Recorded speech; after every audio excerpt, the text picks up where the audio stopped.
I'm Matt Adlard, I'm a pastry chef, and today Canon have invited me to test out the new EOS M50 Mark II. I'm going to do loads of different bakes, we're going to put it through its paces, and I'm driving to the location now. Now I'm actually vlogging on the M50 Mark II right now, and usually my setup is a phone or a heavy clunky camera, and I can see already the detail and the quality is exactly what I'm going to need, and it's nimble, it's so easy to use.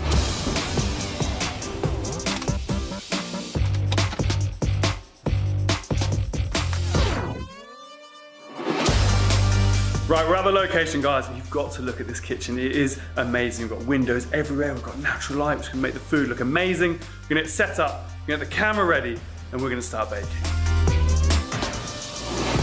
Today we're making not one, not two, but 3 recipes, and we're gonna do all sorts of colors and techniques. We're gonna use vacuum forming, piping, and there's even gonna be some dry ice. But the first recipe, we're gonna be live streaming.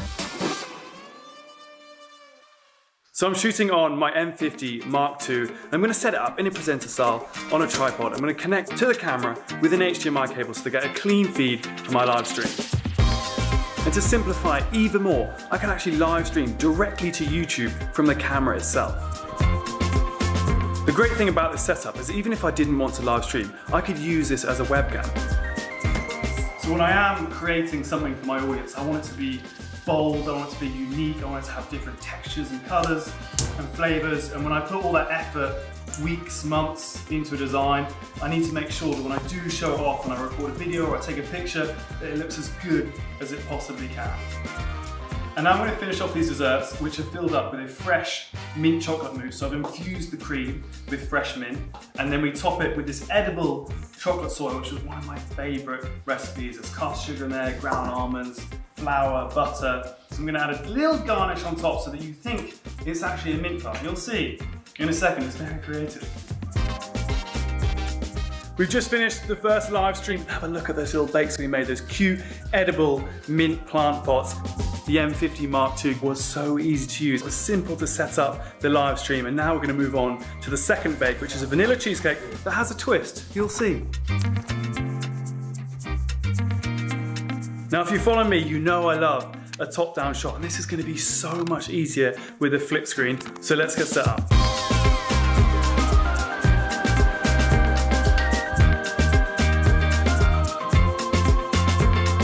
I've got my top-down shot ready to go, and the M50 Mark II was so easy to set up. And one thing to mention is the M50 Mark II automatically recognises when it's vertical, which means the files come into the edit vertically. Easy.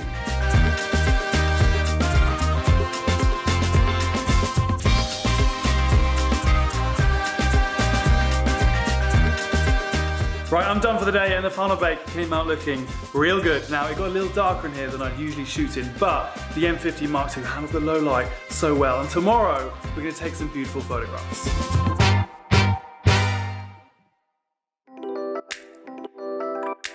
Right, it's day 2 and we are back at it. Today we're going to make a chocolate sphere with an amazing surprise. And yesterday we tested all the video features of the M50 Mark II, but today we're going to focus on photography.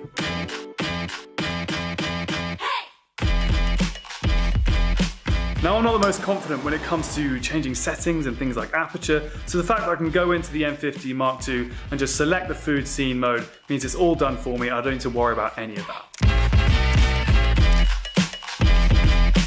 So I've been able to use a variety of lenses like the macro lens, which is going to give me close-up details, and then I've been able to switch to the prime lens, which gives me that lovely shallow depth of field. But being able to switch those lenses quickly and easily means that I can vary all my shots and offer a whole variety of content. I've just finished the final bake and the dry ice. Looks amazing. The high-speed continuous shooting on the M50 Mark II was able to capture the exact moment I needed. It was perfect. Obviously, over the last couple of days, I've been taking different photos and videos, and if I want to transfer them to any device, I can send them from the camera to the image.canon cloud service. But if I want to transfer them to my phone, I can use the Camera Connect app. Now, this is really important for me because often I'm shooting out and about, or I might be collaborating with someone else. I need to be able to transfer those files over to my devices really quickly and upload them onto my social channels, and this makes it so much easier. I can actually set up the camera to automatically transfer my images to the Camera Connect app, which means I don't even need to transfer them later on. Now, from using the M50 Mark II over the last couple of days, I've realized there's things that I've wished I could have done with my content or never quite had the capability technologically to be able to do that I can now do with the M50 Mark II. Whether it's live streaming, whether it's uploading straight to my devices, which are going to speed things up when it comes to the edit. There's so many little elements that are going to save me time and also really enhance my content.